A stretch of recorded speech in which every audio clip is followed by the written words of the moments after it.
Hello everyone, my name is Ben and I'm from Northridge Baptist Church in Mitchell, South Dakota, and I'm looking forward to sharing with you about thriving in a small town church. I've had the privilege of being in a couple of them, and about 20 years ago, right out of college, I got to be a youth pastor in a little church in a town called Springside, Saskatchewan. And I have to tell you, when I went there, I was sure that God had called me there. I had such a peace about being there and working with the people that He had privileged me to get to know. And due to some unfortunate circumstances, my roommate at the time, his father passed away, and I ended up being right there with him farming to finish out the harvest. And being able to learn something like that alongside someone who I cared for within that ministry place was great. But it was just another part of me sensing that calling to be there and knowing that God had specifically commissioned me to be there as well.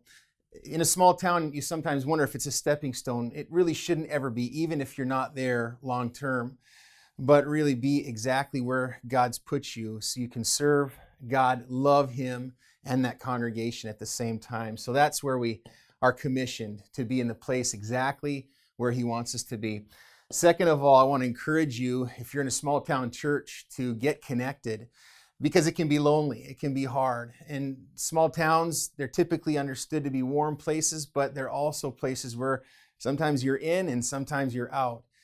And in the midst of loneliness, I want to encourage you to stay connected with people that are pouring their lives into you. Start reaching out to them.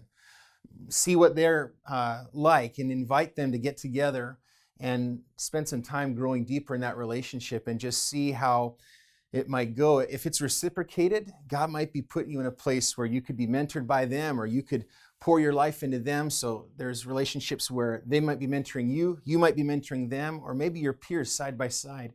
And every one of those three is super important. It says in Proverbs 27, verse 17, iron sharpens iron and one man sharpens another. So find some support. They might be in the congregation, but I also want to encourage you to look outside the walls of your church as well, to the community around you.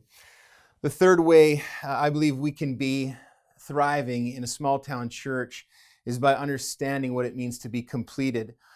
We have to constantly be looking for ways to mature. We haven't stepped into a small town ministry just because it's a way to get somewhere else. It is an opportunity in that moment to be growing in the way that God has gifted you. And you have to see the strengths that you have. You have to see the challenges, though, as well. And it's really hard in a small town church because so many of the leaders are not equipped to help you grow. You have to actually encourage it and invite it and see if you can find someone that would actually be really forthright with you and sensitive at the same time.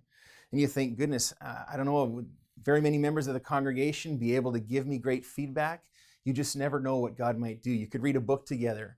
You figure out some area of your life that you want to focus on. And again, like that iron sharpens iron, you just start to visit together and study that book together and see where the conversations go. But the truth of the matter is, you'll find out that we're never completed. It's a constant growth process that we have. Keep trying to build in feedback mechanisms. And if you're in a similar situation to me, you haven't had too many opportunities to be evaluated, find out resources from Converge. Reach out and find out what others are doing and see if you can implement it. Share that vision with your leadership and see how they might walk alongside you with that.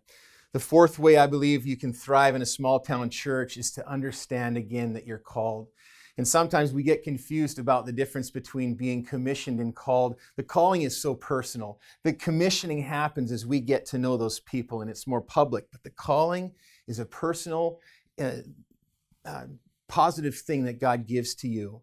And I've had the blessing of receiving some recent coaching myself, finding out that my calling to the church that we're in is one that I want to see God bless, because we're going to be reaching out to the people that are in our community for Christ.